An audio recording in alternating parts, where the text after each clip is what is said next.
అంతర్జాతీయ పర్యావరణ దినోత్సవాన్ని పురస్కరించుకుని బెస్తవారపేటలో అంబేద్కర్ కాలనీలో ఉన్న బిలీవర్స్ ఈస్టర్న్ చర్చ్ ఆవరణలో ఫాదర్ గుర్రం జాన్ రంగయ్య ఆధ్వర్యంలో మొక్కలు నాటే కార్యక్రమం ఘనంగా నిర్వహించారు.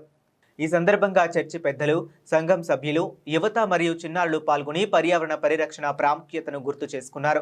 ఈ కార్యక్రమంలో భాగంగా పలు రకాల మొక్కలను పంపిణీ చేయడంతో పాటు చర్చి ప్రాంగణంలో మొక్కలు నాటారు. ఈ సందర్భంగా ఫాదర్ గుర్రం జాన్ రంగయ్య మాట్లాడుతూ దేవుడు సృష్టించిన ప్రకృతిని కాపాడడం ప్రతి క్రైస్తవుని బాధ్యత అని అన్నారు. పచ్చని వాతావరణం, స్వచ్ఛమైన గాలి మరియు ఆరోగ్యకరమైన జీవనం కోసం చెట్ల పెంపకం ఎంతో అవసరమని వివరించారు. ప్రతి కుటుంబం కనీసం ఒక మొక్కను నాటి దాన్ని సంరక్షించాలని చర్చి నిర్వాహకులు పిలుపునిచ్చారు. మొక్కలు అందుకున్న సంఘ సభ్యులు వాటిని తమ ఇళ్ల వద్ద నాటి సంరక్షిస్తామని తెలిపారు. ఈ కార్యక్రమంలో ఫాదర్ గుర్రం జాన్ రంగయ్య, గుర్రం ప్రభాకర్, నిరంజన్, జానీ, ప్రశాంతి, చర్చి యువత సభ్యులు పాల్గొని ఉత్సాహంగా మొక్కలు నాటారు. ఈ కార్యక్రమం ఉత్సాహభరిత వాతావరణంలో విజయవంతంగా ముగిసింది.